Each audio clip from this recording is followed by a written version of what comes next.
Buenas tardes a todos. Mi nombre es Carlos de la Mata, soy socio del General Counsel del despacho y en este caso tengo el honor y la satisfacción en nombre del despacho y en nombre de su presidente Javier Cremades, que no está en Madrid, de ser anfitriones de este acto de presentación del libro por parte del editor y por parte del autor, que luego dialogarán sobre él la parte de presentación de su contenido. Cremades Calvo Sotelo, que es donde estamos, aunque más exactamente estamos en el Centro Digital del Estado de Derecho, que es una organización dependiente de la World Jurist Association, que preside también Javier Cremades. Es una firma bastante joven y que tiene un crecimiento bastante exponencial en los últimos tiempos, con una clara vocación de proyección internacional. Antes decía que yo estoy aquí porque no está el presidente, pero el presidente está con el presidente del Tribunal Constitucional y con el presidente de Albania, con lo cual, a través de su condición de presidente de la World Jurist Association y de la World Law Foundation, pues tiene un impulso importante y una plataforma importante para el desarrollo internacional del despacho. Para mí, como digo, es un honor y una satisfacción no solo recibirles aquí, sino presentar un libro que ha escrito otro socio del despacho, porque Ferran, aparte de autor, aparte de especialista en temas de gobierno corporativo, tenemos la suerte de tenerle entre los socios de esta casa.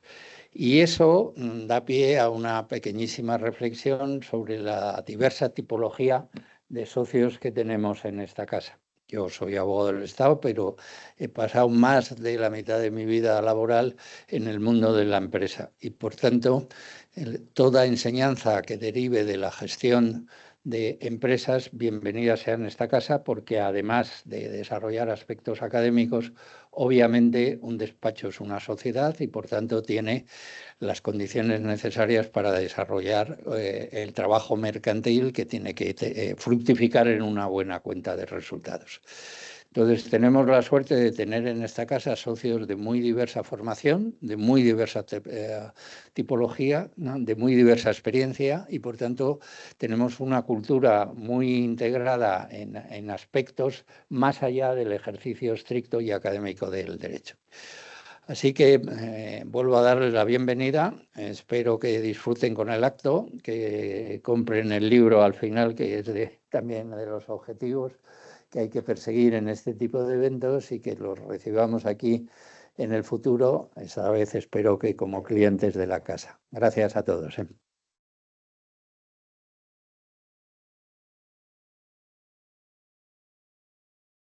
Muchísimas gracias, Carlos, por acogernos en tu casa. Darle un abrazo al presidente de nuestra parte. Muchísimas gracias por vuestra presencia.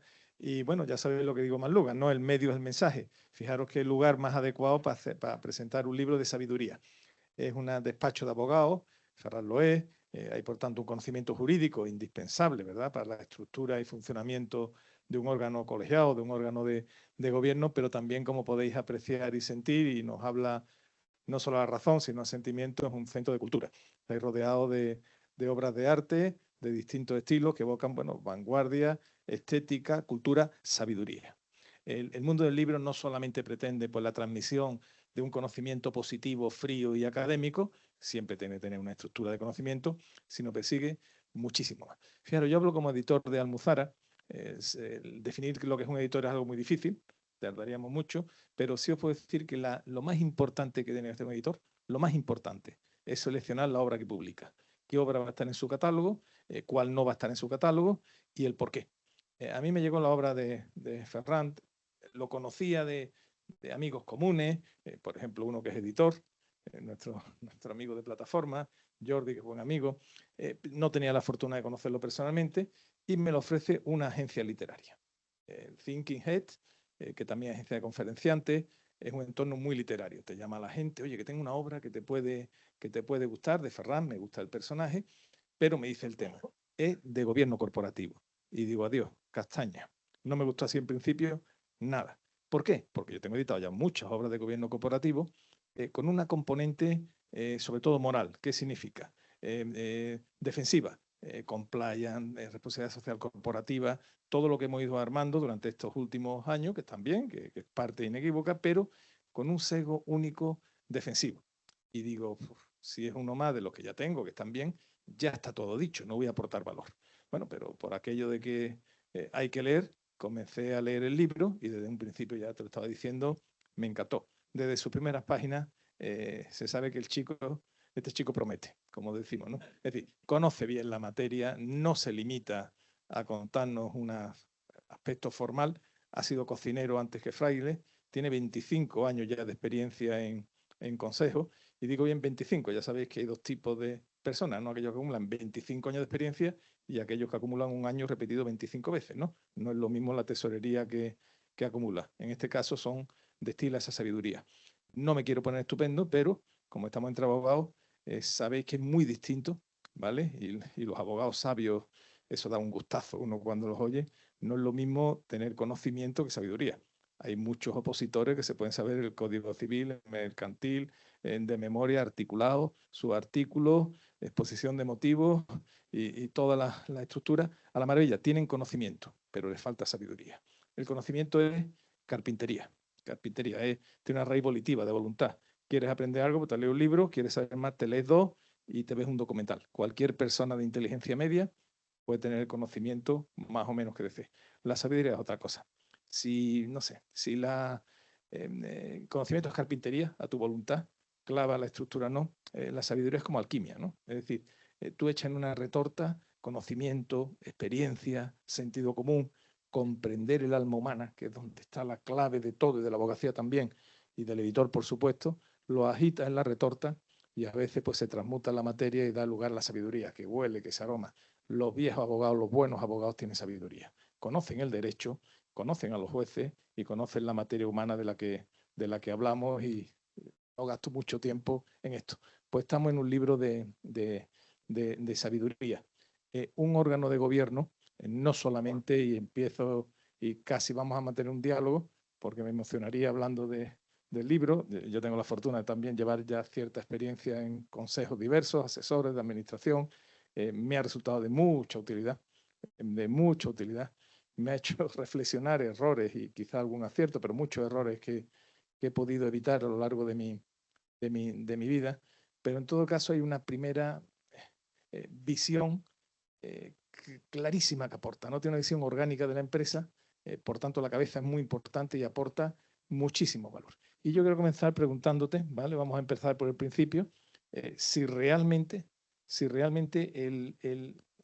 un órgano de gobierno, un consejo de administración, es un imperativo legal y se hace por controlar y garantizar algunas cosas, es simplemente un órgano de control de los gestores, ponerle la retribución, controlarlo, es una forma o realmente es un órgano que da valor a la organización y garantiza su supervivencia. ¿Qué es un consejo y cómo lo ves en el enfoque del libro? Bueno, dejadme empezar por daros las gracias a todos los que habéis venido, que es muy fácil arrepentirse de venir, ¿no? Y más cuando llueve.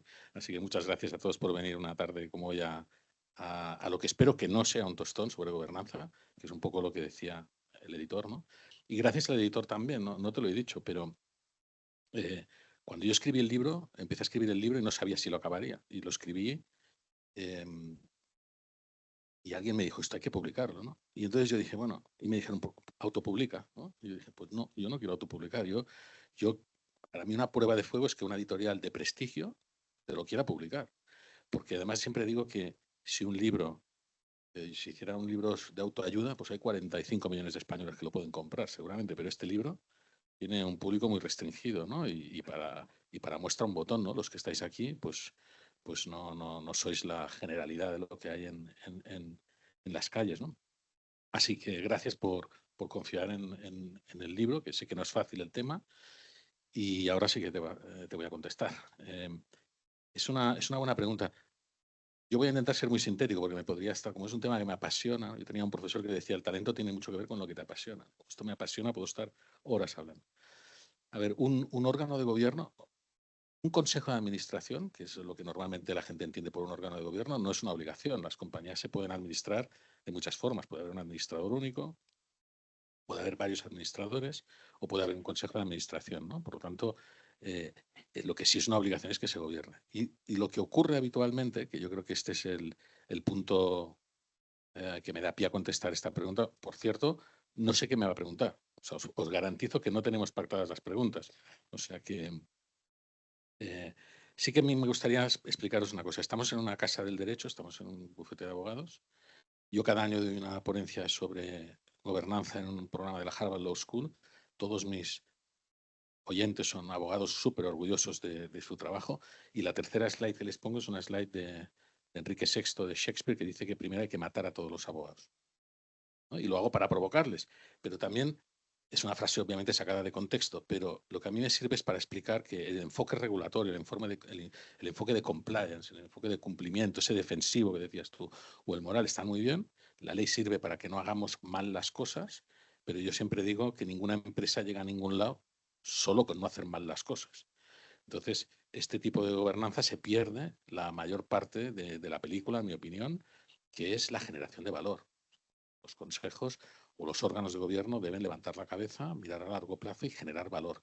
Esto es lo que intenta explicar el libro. El libro intenta explicar que más allá de cumplir la ley, que por supuesto hay que cumplirla y hay que hacer bien las cosas, el foco no debe estar ahí, no debe estar en la supervisión y el control, que también está muy bien y hay que tenerlo, sino que el foco debe estar en generar valor para todos los stakeholders como una manera de generar valor para el stockholder, ¿no? Para el propietario. Y eso hay que hacerlo de manera sostenible y a largo plazo. Y da igual la dimensión de la compañía. Esto deberían ponerle el foco las startups, antes hablaba con alguien aquí, ¿no? Las compañías pequeñas pero que tienen voluntad de crecer, como las compañías grandes. Yo digo que no es lo mismo una gran compañía que una compañía grande, ¿eh? Una gran compañía es una compañía que quiere hacer bien las cosas, independientemente de su tamaño, y a mí esas son las compañías que me interesan, ¿no? Los propietarios que levantan la cabeza, que miran a largo plazo y lo quieren hacer bien. Pues ya utilizando, has dicho, startup, que tiene que hacerlas todas, ¿hay un momento adecuado para crear un órgano? Es decir, una empresa normalmente en su primera fase, la empresa tipo es familiar, con un capitán de empresa, un gran líder que tiene una gran capacidad de arrastre, que va creciendo, que ya cuando llega a una edad va pensando en la estructura familiar, es el modelo más tradicional. El modelo más novedoso pues son las startups, que nacen con una idea brillante, un equipo pero con poca estructura todavía y tiene que ir a sucesivas rondas de financiación. Está la compañía ya más asentada. ¿Cuándo es el momento adecuado para crear ese órgano? ¿Cuándo lo diría? La respuesta corta es antes. Cuanto antes. O sea, el otro día estaba escuchando a alguien, un americano que era bastante agresivo, y decía, ¿cuándo ha sido la última vez? Decía, ¿cuándo ha sido la última vez que has despedido a alguien demasiado pronto? Y la respuesta es nunca, ¿eh? En general, ¿eh? Y aquí esto podríamos hacer lo mismo, ¿no? ¿Cuándo es la última vez que has montado un órgano de gobierno demasiado pronto? Siempre llegan tarde. A veces no, pero quiero decir que a veces me viene a ver un emprendedor de éxito que tiene una compañía ya una cierta dimensión y que le va a entrar un fondo de inversión y me dice, oye, es que yo quiero montar un sistema de gobierno antes de que vengan, porque es que, y lo leen bien, ¿eh? Porque claro, es que el fondo que va a entrar me va a pasar como un rodillo y me va a imponer su modelo de gobernanza, voy a perder el control. Ya, pues es que estás negociando ya, ¿no? Ya es tarde, porque es que un órgano de gobierno no se monta en 2 semanas, ¿no? Hay que trabajarlo, hay que rodarlo, ¿no? Si los equipos de dirección tardan tiempo en trabajar juntos y se ven a diario, pues imaginaros un órgano de gobierno que se ve una vez al mes. Entonces, sí que es verdad que una compañía de una dimensión pequeña y que no tiene vocación de crecer, pues quizá no tenga mucho sentido. Se tendrá que gobernar, no necesariamente a través de un consejo de administración, pero una compañía que tiene vocación de crecer necesita hacer las cosas bien. Otro día me acuerdo de una persona que decía, era un headhunter, ¿no? Y me decía, cuando me buscan, me dicen, oye, es una compañía de 100 millones de euros, ¿no?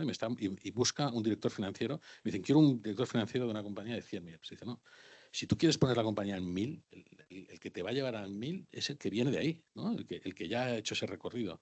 Pues en los consejos es lo mismo. O sea, necesitamos tener un consejo que piense a largo, en grande y que venga de donde queremos ir, ¿no? Y esto es un poco el objetivo, ¿no? Es decir, cuando la gente piensa en montar un consejo porque no tiene más remedio, porque ya lo necesita, yo creo que suele ser tarde.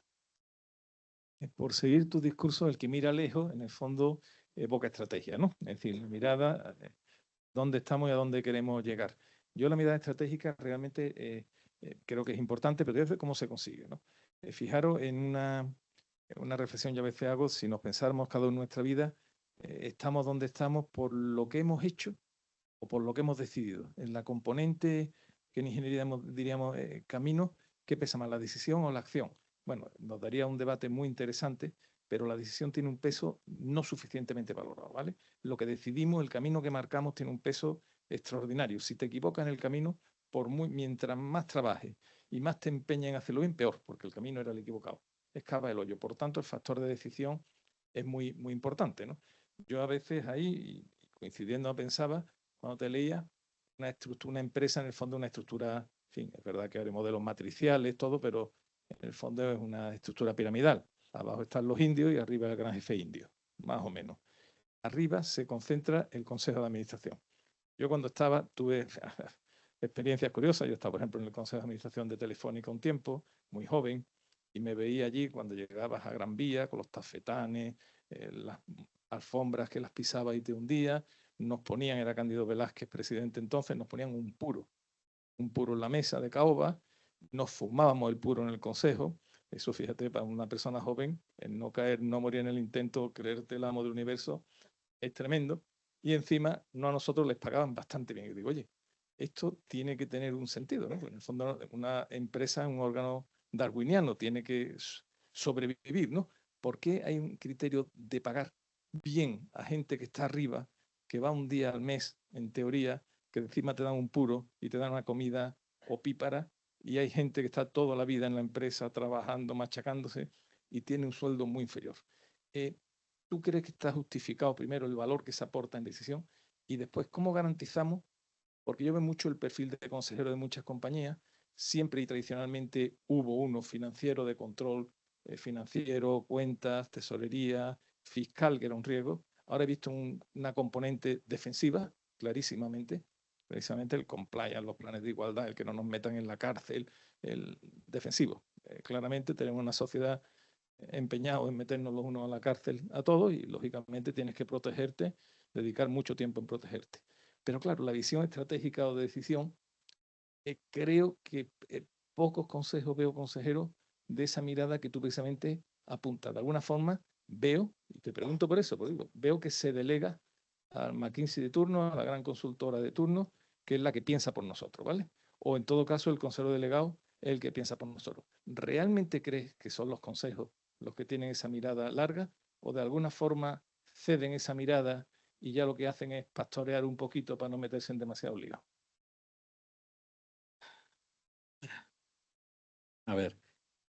No, te pregunto las Sí, cosas sí, que sí, me sí, claro, no. Y yo, como no nos escucha nadie, voy a decir lo que pienso de verdad. Simplemente se está grabando, no sé Efectivamente, no dónde. pasa nada. A ver, los consejos son los que deberían. O sea, los consejos son un órgano de gobierno que al final lo que hace es alinear los intereses y las visiones de diferentes stakeholders. Pero para mí el gran olvidado es la propiedad. Los propietarios son los que abdican de su responsabilidad, de su obligación de ejercer como propietarios, a veces por desconocimiento, a veces por inconsciencia o a veces porque están tan atomizados que no se sabe quién manda. Y el propietario, sea quien fuere el propietario, que ahora hablamos de eso si queréis, es el que debería levantar la cabeza y mirar a largo plazo. Mirar a largo plazo tiene mucho que ver con la estrategia. La estrategia, yo siempre digo que hay que ponerle apellido para entenderla. La estrategia de negocio, la estrategia competitiva, el how to win, el porter de turno, esto es para los ejecutivos, pero la estrategia corporativa, la de largo plazo, la que tiene más que ver con tu ADN como propiedad, eso es de los propietarios. Y muchas veces abdican de eso y lo dejan para los ejecutivos. Yo no voy a decir nombres, pero todos conocemos compañías cotizadas donde tienen un marco regulatorio que les presiona para que hagan bien las cosas y donde trabajan por y para los ejecutivos, y los accionistas son los grandes olvidados, ¿no? Y eso lo hemos visto muchas veces. A mí, estas compañías que están tan atomizadas que no se sabe quién manda, pues en general me interesan poco, porque creo que son compañías normalmente grandes que viven de la inercia. Pero el tema no es si se van a morir o no, es cuándo se van a morir, ¿no? Y a mí me preocupa esa visión de largo plazo que defiende los intereses de todos los stakeholders como manera de generar valor para el propietario. Es decir, que a mí me interesan las compañías donde hay propietarios de control, o sea, que tienen la capacidad de decidir sobre sus compañías y que lo quieren hacer bien. Y entonces es cuando podemos empezar a conversar sobre lo que quiere decir ponerle foco en las cosas que un propietario debe ponerle focos, entre ellas, no solo la única, pero entre ellas la estrategia. y si los consejos, la pregunta es, ¿generan valor pensando a largo plazo? La mayoría no. O sea, por desgracia, la mayoría... Yo siempre explico, voy a contaros una cosa. El otro día me preguntaban, ¿cuáles son los... O sea, ¿dónde fallan los consejos? ¿Cómo son los consejos que no funcionan? ¿No? Yo elaboraba sobre la marcha y decía, mira, los peores consejos, los peores, son los de palmeros. ¿Eh? Son estos, Dios nos libre. que hay unos cuantos, pero es que en compañías enormes, donde el poderoso se rodea de gente, consciente o inconscientemente, que le dice lo que cree que quieren oír. Y son pues un rey sol, ¿no? O más que un rey sol, es un rey desnudo, porque el rey sol, todas las compañías empiezan con reyes soles y no pasa nada. Pero el problema es cuando te conviertes en un emperador por la arrogancia del éxito, ¿no? Y solo te rodeas de gente que te dice lo que quieres oír. Esos son los peores para mí. No es que no generen valor, esos generan valor negativo porque solo sirven para engordar el ego de alguien que seguramente va a explotar de ego, ¿no? Los segundos, peores consejos, son los protocolarios. Son esos consejos que solo sirven para cumplir con lo que dice la norma y que prácticamente lo hacen, ahora que no me oye ningún abogado, que los hacen los abogados. No hay reuniones prácticamente. Son actas que redacta el abogado y se firman. Los terceros peores son los que ponen el foco exclusivamente en la supervisión y el control.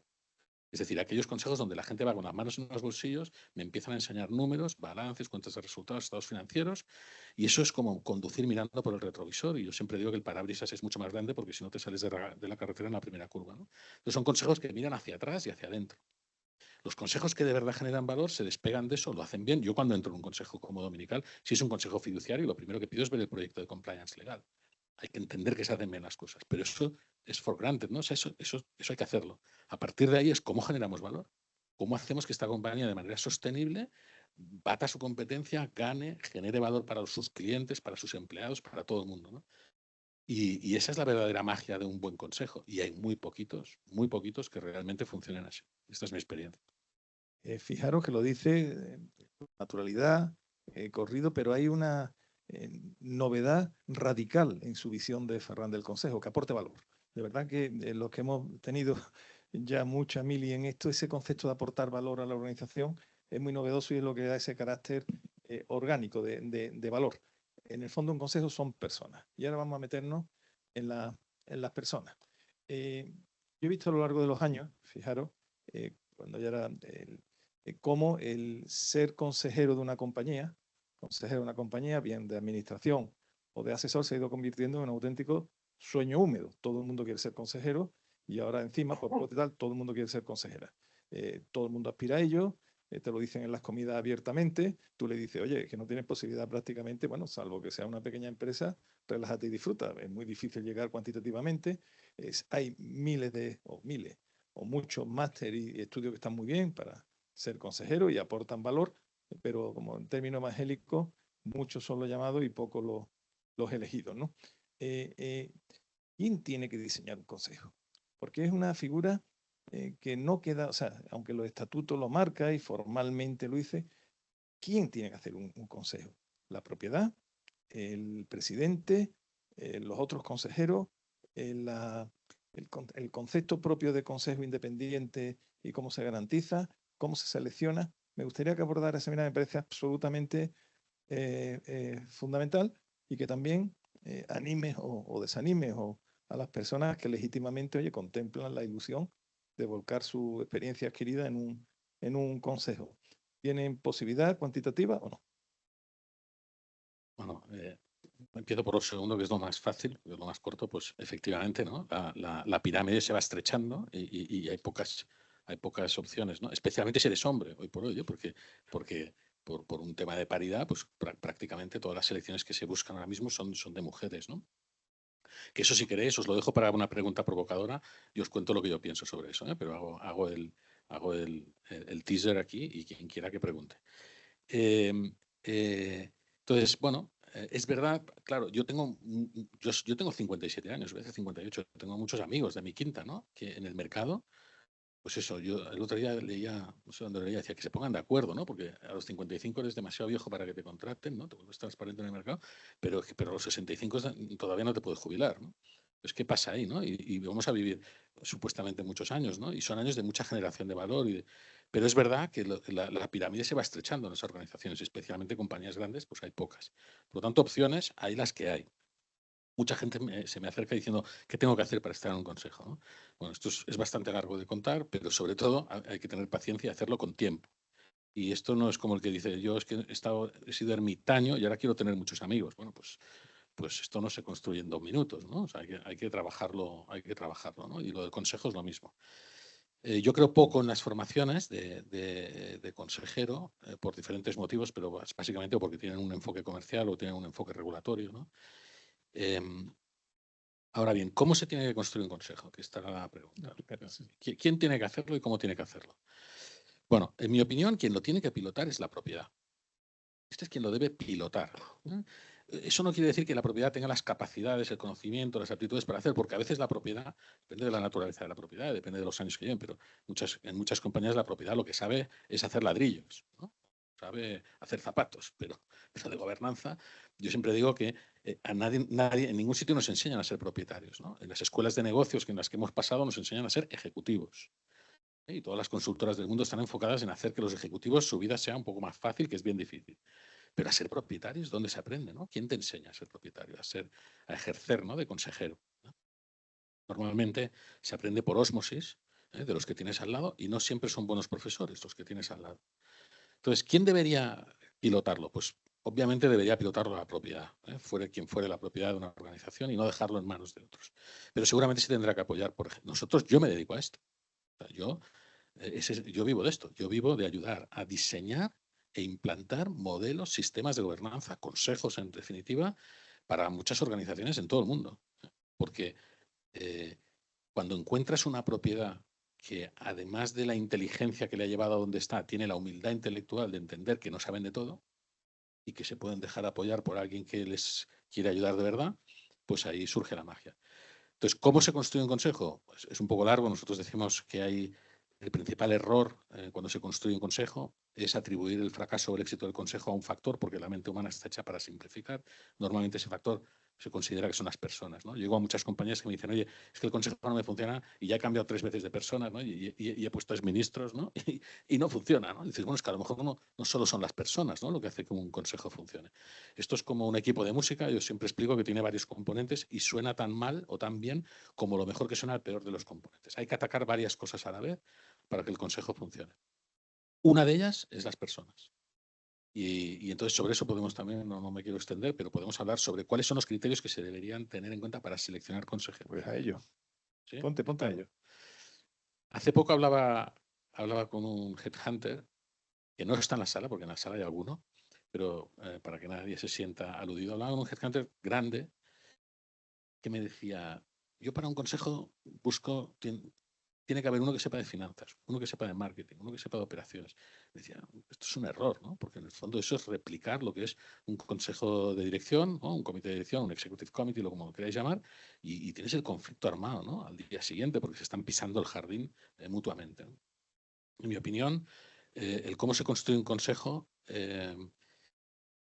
me voy a centrar en las personas, luego si queréis y hay tiempo podemos hablar de los otros 6 factores, ¿no? Pero las personas, fijaros, el criterio habitual para seleccionar persona son 3. Son un error. Fijaros, pensad en los consejos que conocéis. Normalmente se utilizan 3 consejos, o sea, 3 criterios, perdón. El primero es la confianza. Y la confianza está bien, porque meto gente en mi consejo que voy a hablar de cosas importantes y de cosas confidenciales y tengo que tener confianza. Y esa confianza a veces me la trae un headhunter o la tengo porque es mi prima o es alguien con quien juego al golf cada fin de semana. Confianza. Está bien, pero no es suficiente. El segundo es el track record. Es la experiencia profesional, las medallas, los éxitos que trae la persona, ¿no? Y ese es un criterio, en mi opinión, muy peligroso, porque el éxito normalmente se mide en éxito ejecutivo. Fijaros que a los ejecutivos, ¿qué les pedimos? ¿Qué le pedimos a un CEO de una organización? Le pedimos que ejecute, que mande, que tome decisiones, que grite si hace falta, que se equivoque y que pida perdón, pero no permiso.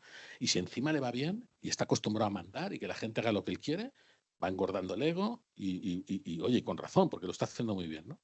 Y si pones a 3 de estos en un consejo, al día siguiente tienes un conflicto armado porque se trata de ver quién gana la discusión y quién sabe más y de decirle al CEO lo que tiene que hacer y no de apoyarle. Por lo tanto, el background, o sea, el track record profesional está muy bien, pero para ser consejero hay que tener otros skills, otras capacidades, ¿no? Y el tercero, que es además, yo creo que intrínsecamente erróneo e inconsciente, es la afinidad. Todos nos sentimos cómodos con gente que se parece a nosotros, ¿no? Yo cuando tengo un cliente que es un banco y cuando voy a verle voy con mi corbata de Hermès y mi traje, ¿no? Y tengo otro cliente que tiene una agencia de influencers y cuando voy no tengo shorts, pero voy lo más informal que puedo. Porque lo contrario genera ruido. Si yo me fuera a ver al del banco con pantalón de flores, pues no encajaría. Entonces la afinidad, que es algo muy inconsciente, hace que nos sintamos cómodos con gente que se parece a nosotros. Pero si yo monto un board con 5 ferranes, ¿de qué me sirve si piensan igual que yo y saben lo mismo que yo y tienen el mismo ángulo para cada uno de los temas, ¿no? Entonces es un error de base. Hay que hablar de diversidad, pero no de cualquier diversidad. Esto es lo que no hay que hacer. Lo que hay que hacer son 9 factores, no os voy a aburrir, son 9 factores. Me voy a parar en 2 o 3 que sí me parece que son Sí, que están indicados en el libro. los más, o sea, os podría hablar de mapas de talento, de mapa de roles, hay un montón de cosas. Pero quizás los más llamativos son, uno, o sea, los menos evidentes, aunque cuando os los diga diréis que es de sentido común, pero nadie los usa. El primero es el conocimiento afín a los retos. Por eso cuando montamos un board, lo primero que hay que entender es cuáles son los retos de la organización. Lo primero que hay que entender es cuál es la estrategia, de dónde sale, cuál es el punto de partida y a dónde quiere llegar. ¿Cuáles son los retos? Si mi reto es la internacionalización, por poner un ejemplo, pues busca gente que sepa de internacionalización si no tienes el background interno en tu compañía, ¿no? Pero de ladrillos ya sabes tú. Y si mi reto es pues yo qué sé, la gobernanza, pues pon a alguien que sepa de gobernanza. Y si mi reto es el fundraising, es buscar fondos, bien sea a través de apalancamiento o de equity o de como sea, pues pon gente que venga de Money o de banca de inversión o de banca corporativa que sepa de eso. Es decir, el talento es un conocimiento asociado a los retos que realmente tiene la organización. Esto es la primera cosa que normalmente no se tiene en cuenta, curiosamente. Y además esto tiene una segunda derivada, que es que eso hace entender que la silla no es tuya, es efímera, porque depende de lo que dure el reto. Si yo llego para un reto y ese reto se cumple, pues quizá tengo que dejar la silla para otro. Otro criterio fundamental son toda la parte de soft skills, lo que os decía antes, ¿no? Si pongo a ejecutivos, generalmente genero un conflicto. Necesito gente que tenga el ego bien trabajadito, la capacidad de escucha activa, ¿no? La empatía, entender que su rol no es tomar decisiones, sino contribuir a un debate de calidad para que se tomen buenas decisiones y apoyar a los ejecutivos. Toda esta parte de soft skills. Y último, voy a hacer un tercero de los 9, que a mí me parece esencial y por un motivo nada evidente, es la ética. La ética no solo por un tema de principios, no solo porque hay que hacer las cosas bien, que por supuesto también. La ética es porque es lo único que nos da verdadera independencia de criterio. En un consejo hay que ser valiente, hay que tener coraje para decir lo que uno piensa cuando sabe que lo que está diciendo contradice lo que piensa el poderoso o la mayoría del consejo. Pero nos pagan para eso, los consejeros independientes. Es para decir lo que de verdad pensamos. Y lo único que te da esa independencia de criterio, no el pensamiento crítico, que eso te lo dan otras cosas, pero la independencia de criterio te la da la fibra ética. Si tú tienes fibra ética, vas a decir lo que piensas aunque te juegues la silla. Y si no tienes fibra ética, te vas a doblar ante el poderoso. Y da igual lo que te paguen y el dinero que tengas en el banco. Hace poco hablaba con el presidente de una compañía cotizada que me decía, yo no contrato a ningún consejero que no me enseñe 1 millón de euros en la cuenta corriente. Y su argumento es, como tiene 1 millón de euros en la cuenta corriente, lo que le pago no le va a mover la aguja y por lo tanto no se va a sentir condicionado. Tiene un punto, pero lo que de verdad hace que no te sientas condicionado es la fibra ética. No lo que te paguen o no te dejen de pagar. Si tienes ética, vas a decir lo que piensas. Y si no, te vas a doblar. Y lo he visto así de veces. Y vosotros también. Perdona que... Veis cuando os digo la sabiduría, ¿no? Como lo resuma, claramente ha vivido, lo ha pensado, lo ha reflexionado. No es el código mercantil, ¿vale? El que está hablando del magma humano que conoce bien. Pero fijaros las contradicciones. Él lo dice en el libro muy bien, ¿eh? Le digo, para mí ha sido una auténtica delicia las propias luchas, paradojas, contradicciones, conflictos de intereses. Por ejemplo, el ejecutivo, él dice que hay ejecutivos comprometidos con una firma por año, pero otros ejecutivos que ven el paso por esa empresa simplemente con un trampolín para pasar a la siguiente. Su mirada va a ser distinta, lógicamente, de otras de las partes. El consejo como órgano, y me gustaría que reflexionáramos, hay una propiedad, a veces muy definida, familiar incluso, y me gustaría que viera la diferencia, y otra absolutamente en sociedades muy abiertas, cotizadas, indeterminadas, ¿vale? Hay un management, un equipo directivo que tiene sus propios intereses, normalmente muy centrado en el bonus de final de año. Hay también unos trabajadores hay una serie de de interesados, de partes interesadas, muy clara. Pero por centrarnos en esa lucha, propiedad, lucha, simbiosis, ¿no? Es decir, pero management, propiedad, ¿cómo articula, qué reflexión hace del papel del Consejo? Y ahí claramente también de la figura del presidente, y si aconsejas presidente ejecutivo o presidente no ejecutivo que también reflexiona sobre la materia. Son varias preguntas en una. Voy a empezar por la última una vez más, que así no se me olvida, y yo creo que es la más fácil. Yo creo que el rol de presidente ejecutivo no se analiza standalone, ¿no? O sea, depende de otras cosas. Por ejemplo, si tienes un CEO, si tienes un consejero delegado, no pongas un presidente ejecutivo en general, ¿eh? Porque lo que vas a hacer es generar un conflicto, ¿no? Es decir, yo siempre digo que un chairman, lo que llamamos presidente en España, un chairman o chairperson, ¿no? de un consejo de administración, es una posición prácticamente full time, si lo quieres hacer bien. Si lo quieres hacer bien. ¿eh? Es que nunca se hace bien. Pero si de verdad lo quieres hacer bien, tiene mucho trabajo. Entonces, deja al ejecutivo que haga la ejecución y deja al chairman que haga de chairman. Entonces, perdona, ha empezado con el tema de los ejecutivos. Del equilibrio Sí. entre propiedad y ejecutivo, y esa mirada del ejecutivo hacia el Consejo. Sí, a ver, yo lo que digo de los ejecutivos es que es legítimo, y yo he sido muchos años ejecutivo trabajando para terceros, ¿no? Los ejecutivos consideran las compañías como instrumentos de desarrollo de su carrera profesional. Y es normal, o sea, es que es así. Yo estoy en una compañía porque el talento de verdad elige dónde quiere trabajar, que esta es otra. El talento de verdad elige. Entonces yo estoy en una compañía mientras me hace crecer, mientras me siento bien compensado, me siento bien tratado, el proyecto me gusta. Entonces estoy ahí. Entonces se trata de alinear los intereses, porque cuando los intereses de los ejecutivos y de la propiedad están bien alineados, se genera mucho valor. ¿El tema cuál es? El tema es que la mirada de un ejecutivo en general es cortoplacista, ¿no? O sea, es el bonus de final de año porque los sistemas de compensación son conductistas, están pensando en que me ayuden a hacer lo que tengo que hacer, que es fijarme en conseguir el resultado de final de año. A lo mejor están pensando en 2 o 3 años en un plan de negocio, pero fundamentalmente lo normal es el presupuesto del año. Y si eres una empresa cotizada, estás pensando en el analista financiero que te mete presión trimestral, ¿eh? O sea, es muy cortoplacista. ¿Y qué pasa con el cortoplacismo? Pues que además es normal, ¿eh? Porque el mercado es súper agresivo. El mercado es tan competitivo, tan agresivo, que si no gestionas el corto, no vives para llegar a partido, ¿no? Del cholo, no sé los que sois aquí del Atleti, ¿eh? Pues es eso, ¿no? Entonces hay que meter presión en el corto plazo. El problema del corto plazo es que a veces las compañías se estrellan porque no tienen esa visión de largo, y el que se queda sin compañía es el propietario. El ejecutivo se cambia de compañía y ya está, y no ha pasado nada, ¿eh? Pero el que se queda sin compañía es el propietario.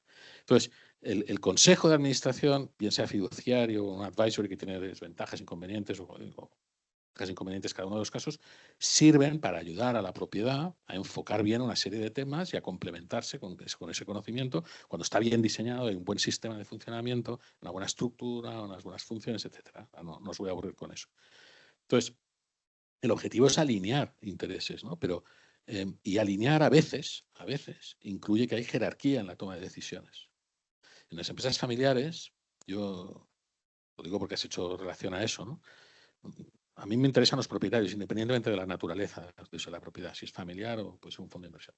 Pero en las compañías familiares hay un tercer stakeholder de gobernanza que lo complica todo, que es la familia, y las familias también se gobiernan. Y cuando no se gobiernan, pasa lo que pasa. Entonces, en una compañía donde no hay familia, hay un propietario y hay ejecutivos, y en medio tienes un consejo de administración, ¿no? Y cuando metes un tercer vector, que son las familias, empiezas a tener situaciones mucho más complejas, porque tienes familiares que son ejecutivos, pero no tienen acciones, familiares que no tienen acciones y no son ejecutivos, tienes de todo, ¿no? Y cada uno con su visión. En la primera generación, el propietario es el rey sol. Y no lo digo que esté mal, ¿eh? Es mucho más eficiente la gestión autocrática de un emprendedor. Todos los emprendedores mandan, ¿eh? Ellos no se tienen que poner de acuerdo con nadie, ¿eh? Son los ejecutivos, son los propietarios y son los patriarcas o los matriarcas. Deciden y se ponen de acuerdo consigo mismos. Su problema es cambiar de sombrero. A veces actuar de ejecutivo, quizá la mayor parte del tiempo, a veces cambiarse un ratito el sombrero y pensar como propietarios, y a veces pensar como padres de familia. Cuando llega la segunda o la tercera generación y estos stakeholders se van haciendo grandes y separándose, empiezas a tener posiciones más puras, ¿no? Y el problema es cómo hacemos para alinear los intereses de todos ellos y cómo diseñamos modelos de gobernanza que trasciendan a las personas y que hagan que, independientemente de que los hijos no sean los más listos del mundo, que no tienen por qué serlo, aquello funcione. John Davis tiene una frase muy bonita que dice: hay dos tipos de empresario familiar. El que considera que el genio empresarial es hereditario y el que no tiene hijos. ¿Eh? Yo tengo 3 hijos, tengo uno aquí. Me parecen los tipos más listos, más guapos del mundo, pero es que yo no soy objetivo, ¿no? Y en las empresas familiares lo que ocurre es que, y tenemos muchos clientes que son empresas familiares, cuando tú llegas a la empresa familiar, a veces dicen, bueno, es que está la duda de si yo estoy ahí porque tengo el apellido del fundador o no. No hay ninguna duda. Tú estás allí porque tu apellido es el del fundador. Otra cosa es que puedes ser el mejor. Porque hay cosas que son imbatibles de un empresario familiar. Son imbatibles. La lealtad, la visión de largo plazo, el conocer la empresa desde pequeño. Tiene otros problemas. Y es mucho más difícil gestionar una empresa familiar. Cuando se gestiona bien es imbatible. Pero no cabe ninguna duda. Tú estás allí por tu apellido. Y eso lo sabes tú y lo saben todos los demás. Y eso mete mucha presión y muchas complejidades. Perdona que me extiendo. Nada de lo humano no es ajeno. Oye, abrimos, le haría 1000 preguntas más, pero por aquello de la sabiduría compartida y la inteligencia colectiva, abrimos el turno de debate y allí hay una pregunta primera. Ya si queréis ponerle si queréis le ponemos un poquito de morbo, porque tenemos más de cotilla, si os identificáis y decís empresa y tal, todavía le da un poquito de cotilleo. Hola, Mauricio Junquera, abogado de México, y tengo realmente 2 preguntas. Una es, ¿qué considera en empresas familiares? Como por ejemplo, voy a poner 2 ejemplos de 2 empresarios distintos en México. Uno sería Carlos Slim, que él tiene dentro de sus empresas, ha colocado miembros de su familia, y esto yo creo que es por una cuestión de, pues, tener un familiar o alguien que no sea alguien externo, sino por el tema de confianza. Y por el otro lado hay otro empresario muy grande en México, que sería la familia Balleres, que es la número 2, que ellos deciden evitar que los miembros de la familia estén adentro. ¿Qué cree o qué considera que sería lo mejor para este tipo de empresas o de empresarios que son tan grandes? Gracias. Pues es una pregunta buenísima, que da para toda la tarde y no la tenemos. O sea que voy a intentar también ser breve. Mira, yo tengo mis propias cicatrices. Yo soy hijo de empresario familiar. Y yo siempre explico que a mí mi padre, y aunque soy el pequeño de muchos hermanos, me designó para ser el que tenía que continuar el legado empresarial, ¿no? Y ahí empezaron mis problemas, con todos mis hermanos, ¿no? Y esa cicatriz se convirtió en mi propósito. Yo digo que hoy me dedico a ayudar a los propietarios a que no se peguen un tiro en el pie, porque se lo pegan muchas veces, por no hacer los deberes, por no trabajar. La respuesta, no hay una respuesta rápida, depende de cada caso, pero sí te voy a hacer una reflexión. Vengo de Miami, precisamente de estar con un cliente latinoamericano, ¿no? De empresa familiar. Este empresario familiar dice, tiene 4 hijos, tiene 5 hijos, una hija que no, para él no cuenta y 4 hijos que están involucrados en el negocio. Y él dice, lo único que me importa es que mis hijos no se peleen. Y con ese criterio lo único que está consiguiendo es que se peleen. Entonces, yo conozco empresarios que dicen esto, y conozco otros empresarios. El otro día estaba con un empresario bastante conocido que dice, el día que yo me muera ya lo tengo todo organizado. Todas mis empresas se van a vender, va a ir todo a un trust y mis hijos que ni lo intenten. Que ni lo intenten. Entonces, la reflexión para mí es, mira, hay 2 tipos de empresa. Familiar. Yo digo, no es lo mismo, me gustan mucho los juegos de palabras, no es lo mismo una empresa familiar que una familia empresaria. Una empresa familiar es una empresa en la que el control está en manos de 1 o 2 o 3 familias y luego pueden o no estar implicados en la gobernanza familiar, ¿no? En la gestión de la compañía. Y eso no se elige. Tú eres una empresa familiar porque mi padre era empresario y mira, esto es una empresa familiar. Entonces, las empresas familiares a veces no hacen nada, que no tomar decisiones es también tomar una decisión, y es la fórmula segura de un fracaso cuando llega la 3ª generación habitualmente. Yo siempre digo que la última oportunidad está en la 2ª generación. Pero una empresa familiar, cuando lo intenta hacer bien, cuando lo intenta hacer bien, y especialmente cuando se acompaña de abogados que no entienden la situación, que no tienen la empatía, la afinidad, la sensibilidad por los temas de empresa familiar, lo que hacen es generar un protocolo familiar, que todos habéis oído hablar de él, que lo menos importante es el documento. Yo digo que del protocolo lo más importante es el proceso de reflexión, el ponernos de acuerdo en cómo nos pondremos de acuerdo cuando no estemos de acuerdo. Eso es lo importante de un protocolo, el proceso de reflexión y cómo luego los abogados entran al final, lo escriben y lo ponen negro sobre el blanco para que comprometa. Pero el compromiso escrito tampoco vale para nada si de verdad no quieren. Pero si una empresa familiar, cuando lo intenta hacer bien, fijaros que lo que hace es diseñar mecanismos para defender a la familia de sí misma. Lo que hace es intenta proteger a la empresa de la familia. Mirad qué triste, ¿no? Porque eso, a mí cuando se habla de profesionalizar una empresa familiar me da mucha rabia, porque pueden ser súper profesionales, aunque sean familiares. Es una mala... ¿Por qué estoy diciendo eso? Cuando se crea un protocolo familiar, ¿qué hacen? Pues oye, regulamos cómo van a entrar los hijos en la empresa familiar, ¿no? Para que el bueno entre y el que no sea bueno que no entre. O generamos mecanismos de liquidez para no tener rehenes, porque como no hay mercado secundario, ¿quién compra, ¿no?, una participación minoritaria de una empresa familiar? Hacen todo ese tipo de cosas, ¿no? Eso es una empresa familiar. Y el racional que subyace a eso es, oye, los buenos que aporten valor quizá indirectamente o que entren solo los buenos, pero no hagamos daño a la empresa porque es una manera de hacernos daño a nosotros, ¿no? Cuando matamos a la empresa familiar muchas veces matamos a la familia. A veces. Una familia empresaria es otra cosa. Una familia empresaria es una elección. Es una decisión donde la familia, normalmente el patriarca, decide que quiere dejar un legado para las siguientes generaciones porque entiende que ser empresario no es un delito, ser empresario es una forma de vida muy interesante, muy potente, muy bonita.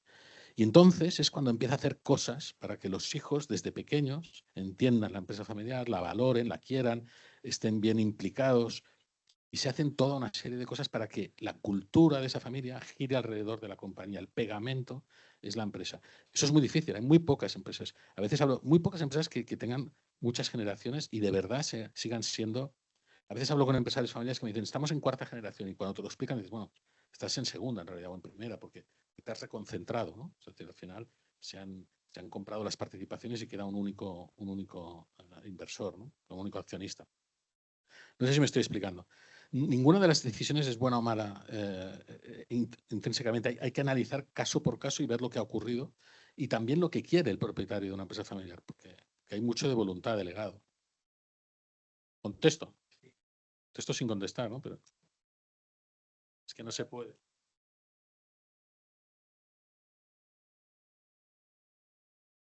Bueno, mi pregunta es muy rápida. Yo soy Lucía Pérez, soy abogada de la casa y no me puedo ir a dormir esta noche sin saber tu opinión sobre el tema de la paridad en los consejos de administración. Me has cogido el guante, ¿eh? Bueno, pues mira, lo cuento. Mirad, en el libro hay un capítulo que lo explica muy bien, ¿no? Dice, mira, hay estudios muy bien hechos, técnicamente irrefutables, que explican que hay una correlación directa entre mujeres y generación de valor en empresas cotizadas durante los últimos decenios en Estados Unidos, que baten sistemáticamente a la media de su sector. Más mujeres, más valor, punto.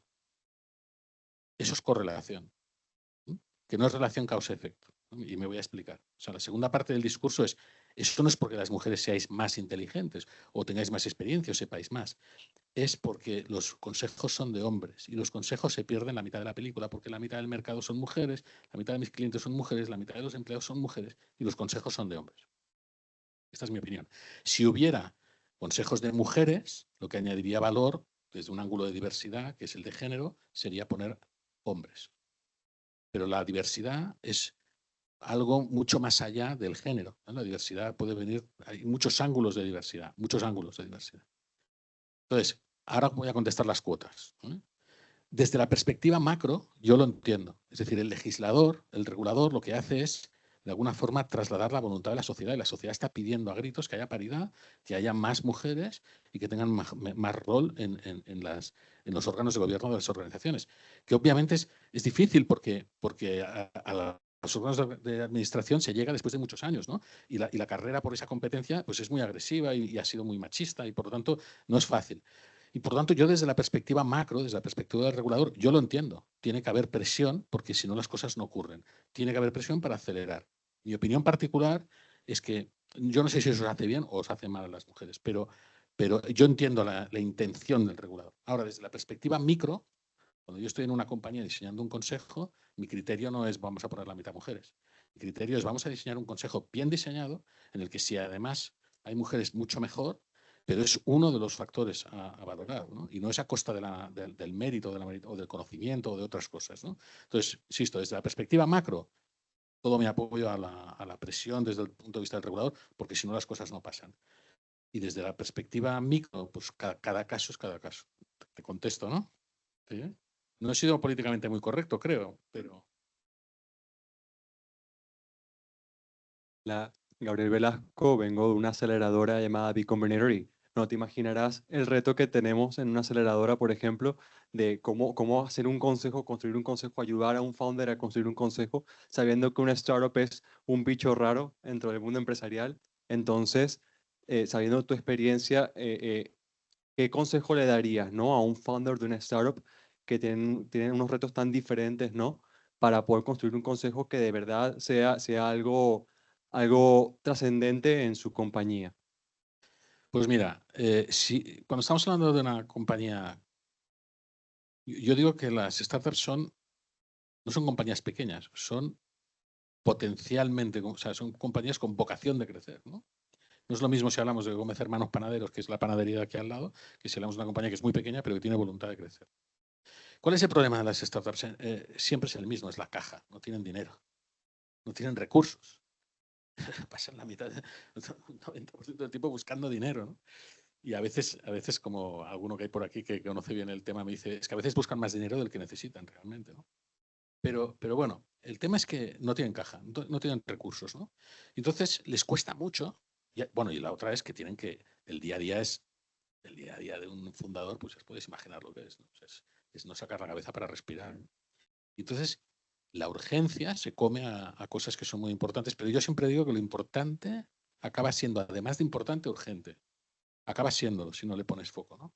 Entonces, yo aprendí, por ejemplo, yo no me dedico a M&A, pero me está involucrado en algunas cuantas operaciones, ¿no? Y aprendí que tan importante como el precio es cómo se estructura la operación para evitar problemas a largo plazo.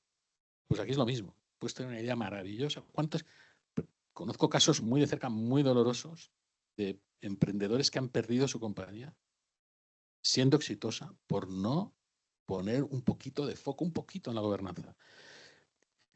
Hay que entender una cosa.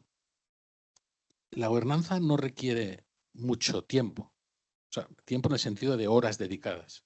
Requiere tiempo en el sentido de que hay que tener paciencia porque es un tema lento y por lo tanto hay que empezarlo pronto. Pero no hay que dedicarle mucho tiempo. Con que un emprendedor le dedique un 3%, un 5% de su tiempo a gobernar desde la perspectiva de la propiedad de largo plazo, es suficiente, pero tiene que ser tiempo de calidad.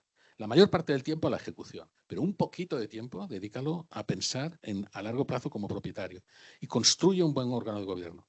¿Cuál es el problema? Que la gente se cree que los consejeros son todos muy caros y que cuestan mucho dinero. A ver, nadie se va a un consejo, nadie se mete en un consejo para hacerse rico. Porque por mucho que te paguen, no te vas a hacer rico en un consejo. Y conozco muchas cotizadas que pagan mucho menos de lo que os imagináis, porque pagan con prestigio. Al final hay mucha gente que está en las compañías, en los boards, por otros motivos, que no son el dinero.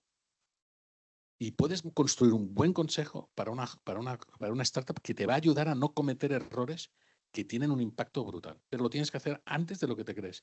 Mi trabajo muchas veces es convencer que ya va tarde a un emprendedor que le está yendo relativamente bien para diseñar el consejo. Algunos lo entienden y en general hay una buena correlación con el éxito. Hay una frase, hay un proverbio africano que a mí me encanta que dice, si quieres ir deprisa, ve solo. Y si quieres ir lejos, ve bien acompañado. Entonces, es mucho más eficiente ir tú solo. Es más rápido, no me tengo que poner de acuerdo con nadie.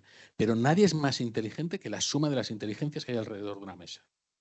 Entonces, otra cosa es que si no lo haces bien, hay consejos que en vez de dar valor, dan trabajo. Yo llego a compañías donde dicen, tenemos demasiadas reuniones de consejo. Son malos consejos. Es un claro indicador. Un buen consejo, el problema es encontrar horas para reunirnos.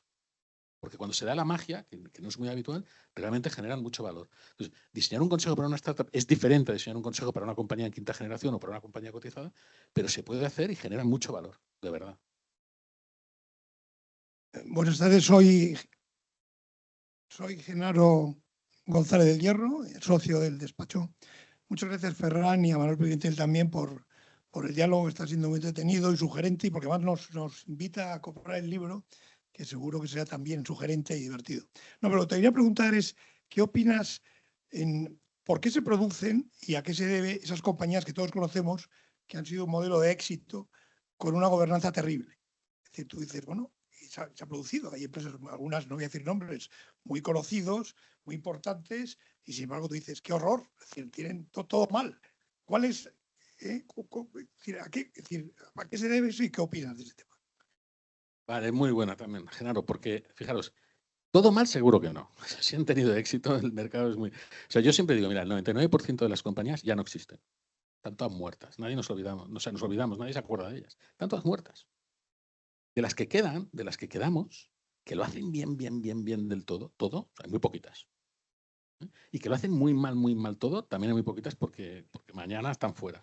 El resto estamos ahí peleándonos, intentando hacerlo más o menos todo bien. Entonces, cuando hablamos de que tienen una terrible gobernanza, a veces yo creo que confundimos, creo. Por ejemplo, hay compañías que tienen una cultura terrorífica. Eso no quiere decir que estén mal gobernadas, quiere decir que tienen una cultura terrorífica. Probablemente con una buena gobernanza la cultura mejorará, ¿no? Porque es una cosa de largo plazo también y que tiene que ver con la propiedad. Hay compañías que duran porque la inercia de los barcos grandes es muy larga. O sea, cuando tomas un casco grande que lo ha hecho muy bien históricamente, tiene mucho éxito, la inercia hace y el casco grande se aguanten bien las tempestades, ¿no? O sea, tiene que haber un agujero muy gordo para que se hunda el barco. O sea, yo digo que hay compañías que siguen funcionando a pesar de lo mal que hacen muchas veces las cosas algunos ejecutivos. Pero, por ejemplo, yo creo que yo leo entre líneas lo que estás diciendo, ¿no? Hay compañías donde hay una gobernanza muy autocrática. Hay un tipo que es un ogro, ¿no? Que manda, que tiene... Bueno, de esos conocemos todos muchos y con mucho éxito. Entonces yo siempre les explico a los empresarios familiares, les digo, mira, hay dos maneras de gobernar las compañías. Dos. Una es la autocrática. Si quieres ir rápido y ser eficiente, autocrática. Mandas. Y la otra es la colegiada. Es más lenta, requiere más esfuerzo, pero seguramente vas a llegar más lejos, ¿no? Son cosas distintas. Ahora, hay empresarios, yo a veces me voy a cenar con un empresario y a los 15 minutos le digo, mira, yo no te puedo ayudar. Yo no, de verdad no te puedo ayudar. Y no montes un board porque es que te vas a hacer daño. O sea, y lo haces muy bien tú solo. Manda, ¿no? Ahora bien, os voy a contar otra cosa que yo creo que el principal pecado del éxito es la arrogancia. Y claro, a veces vas a ver un empresario que tiene una compañía que vale 500 millones de euros, ¿no? Y dice, y tú consultor de pacotilla, ¿no? ¿Qué me vas a contar a mí? Que yo he hecho mi compañía vale 500 millones, ¿no? Pero acordaros de lo que os comentaba antes, ¿no? O sea, las correlaciones no son relaciones causa-efecto. Los economistas decimos que sabemos explicar muy bien lo que pasó. Hacemos un constructo, ¿no? Pero eso no garantiza que sepamos explicar, o sea, lo que va a pasar luego. Entonces, al final, os voy a contar una anécdota. Un día, yo, para desgracia de muchos de vosotros, soy del Barça, pero tengo un muy buen amigo que es el director de recursos humanos del Real Madrid. Y un día, hablando con él, me decía, hablando de Mourinho, ¿se acordáis de Mourinho? Me decía, Mourinho es un oblongo. ¿Y qué es esto de un oblongo, no? Entonces me explicaba, dice, bueno, tú sabes estos gráficos que hacemos los de recursos humanos, que son un circulito con unos radios y que marcamos ahí los management skills, ¿no? Que tiene la gente y sale un círculo, ¿no? Una cosa redondita, un gráfico de araña. Y los de recursos humanos buscamos gente redondita, gente equilibrada. Yo creo que el equilibrio está sobrevalorado, yo personalmente. Este tipo decía, la gente que hace grandes cosas no son estos. La gente que hace grandes cosas son oblongos. Son gente que se sale de la tabla en algunas cosas y en otras cosas son malísimos, porque la superficie del óvalo es la misma que la de la circunferencia. Entonces decía, Mourinho es un tío buenísimo en algunas cosas y en otras es para darle hasta el carnet de identidad. Y esa es mi definición de un emprendedor. Mi padre era un emprendedor. Tengo muchos socios emprendedores. Yo soy parcialmente emprendedor. Los emprendedores son gente de un pelaje especial, que tienen las capacidades, se me ríe alguna emprendedora que veo por ahí de fondo, que tienen las capacidades esenciales para construir una compañía desde cero. Tienen el empuje, la visión, arrastrar a la gente, el motivar, y otras cosas las hacen fatal. Entonces, cuando entienden, cuando tienen la humildad intelectual de dejarse acompañar, mejoran, porque los skills que se necesitan para siguientes etapas de crecimiento de la compañía son distintos a los que se necesitan del emprendedor. Y si no, el emprendedor acaba siendo el bottleneck, ¿no? el constraint, la restricción de crecimiento de la compañía. Y pueden ir muy bien, pero podrían ir mucho mejor a veces estas compañías. Entonces, esto de que lo hacen, la gobernanza está fatal y en cambio les va muy bien, yo no me lo creo, por lo menos a largo plazo. No sé si me estoy explicando, ¿eh? Pues muchísimas gracias, ya habéis visto la sabiduría que rezuma. Hemos estado más de una hora, ya habéis estado con los ojos abiertos, a mí me ha parecido personalmente corto, seguiría, pero hay que cumplir un poquito el horario y quedarse con buen sabor de boca. Ya comprendéis por qué publiqué el libro, a pesar de mis recelos iniciales, porque creía que venía con la monserga moral. Habla del alma humana, de cómo organizarnos, de estructuras. No hemos abordado mucho de los temas que el libro toca, como por ejemplo consejos asesores y otro tipo de órgano, pero dejamos para la lectura. Quiero agradecerte muchísimo, Ferran, tu confianza en nosotros, agradecerle muchísimo al despacho, este espacio de abogacía y arte que evoca pues cultura y sabiduría, y muchísimas gracias por vuestra presencia y participación. No es que sea el editor, en fin, como si no fuera el editor, hay un apuesto de la librería Nebli, que es una librería que está en la calle Serrano, que ofrece el libro, y a buen seguro que el autor, en ese caso sin cobrar nada, nos lo firmará dedicado quien quiera. Muchísimas gracias.